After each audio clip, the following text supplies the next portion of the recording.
Hello. It's 9:15. For me, that's sleeping in.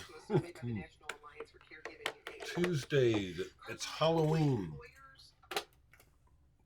Big fucking deal. Enjoy. The world is too weird for me to enjoy Halloween anymore. Been a long time that for like that.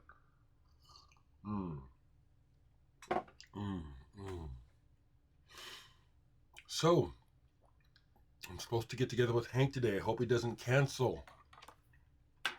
But I understand at his age, he's 79, and he's has a bad limp, and still works. Doesn't have to, it turns out, but wants to. So anyway, that's what I'm supposed to do today, or I hope I get to do today. So let's talk about the weather, no, about music. John, thank you very much for sending me Electric Forgiveness. I just received this in the mail. My initial impression is good. And original score is a good way to describe this. I don't actually know if it is a score for anything. But my first impression of the way it starts is it's thick. There's a lot going on. So it looks like John is playing a lot of the instruments on here. In a way, it sort of reminded me a little bit of an aged Future Sound of London, if that makes any sense. And he's got some names on here, or people, John Rabbit Bundrick on keyboards, who has quite a bit of background. Apparently, one of these people was in the Smithereens, and other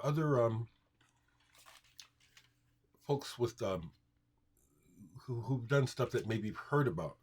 I'm sharing with you, John, that my initial impression is good. Thank you, and I will be diving deeper into it, very likely today. Oh, so the second person now in recent weeks has asked me about the new Sufjan Stevens and what do I think of it. Well, folks, he's good. There was probably a time in my past when I would have more interest in that type of approach. And but I always listen to what he does and was turned on to him and the fact he's good through a good friend of mine who lives in California and I used to be in Sun Ambulance with. After she left Sun Ambulance, she started a band for a short time called Conduits. Do you guys know this band? This album, Conduits, put out on Team Love, the Conor Oberst imprint. Jenna Morris was the lead singer of this band, and she and I were in Sun Ambulance together. I toured the U.S. with her 3 times. She was my partner on the road. She was my bunk buddy, and she loves Sufjan Stevens, has loved him forever. And for that reason, I started to pay attention to him. Musically, it's nice. It is, word-wise, I think that's really what it's about for people like my friend Jenna. It's what he's singing, what he's saying that she connects with it. Just, it's the whole picture for me, It's the whole picture that will draw me in. Music's good, so there you go. But if you don't know Conduits, check them out. And also, one of their promo videos for the song Misery Train. Is that it? I always have to look. Yeah. The promo video for Misery Train, I'm in it. I'm one of the actors in the video. Conduits. This is good stuff. Actually, she even did this band and this idea partially because of my encouragement.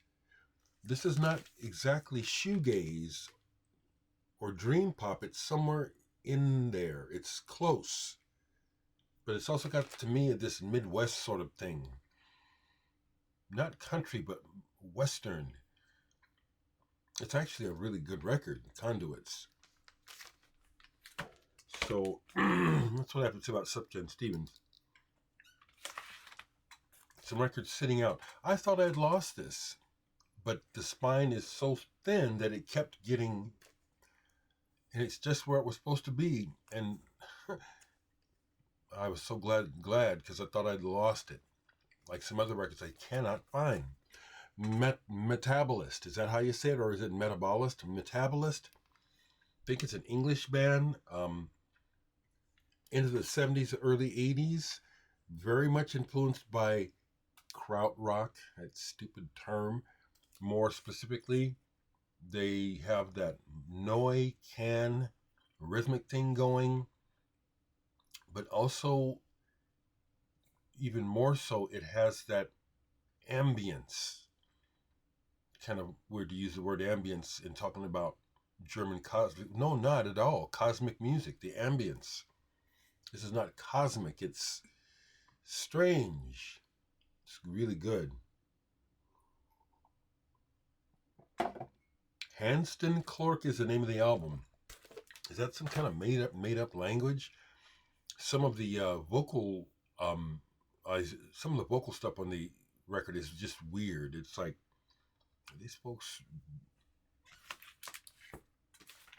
what's going on? Yesterday I felt like it and pulled some Can. I love this band.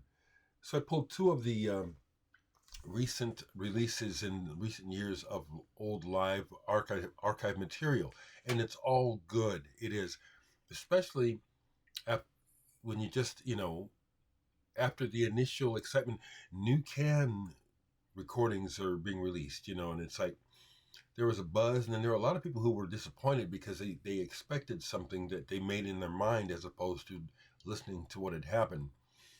And over time, I think that diminishes for some people. For myself, that was true to a certain degree. So in going back and listening to this yesterday, Brighton, oh, awesome. Wow. They just had a chemistry and a very laid back but intense way of playing together. This was the most recent of the series of live albums, Cuxhaven. Single disc as opposed to the others were doubles, and I think one was triple. Really good. Real good. Real good. I pulled this, I haven't played it, but it's out. In Stuttgart. This is real good.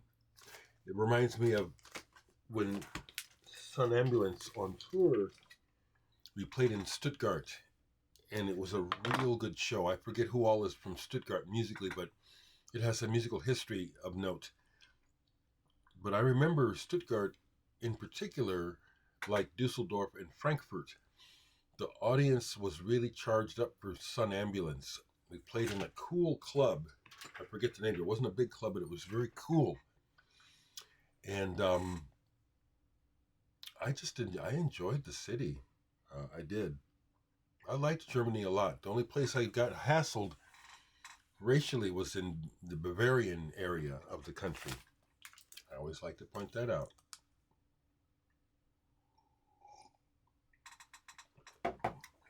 After working some more on another new track, I have another new track. I'm not good. Well, I can't really play it because of the fidelity of the camera. I love it when this happens because I don't force it.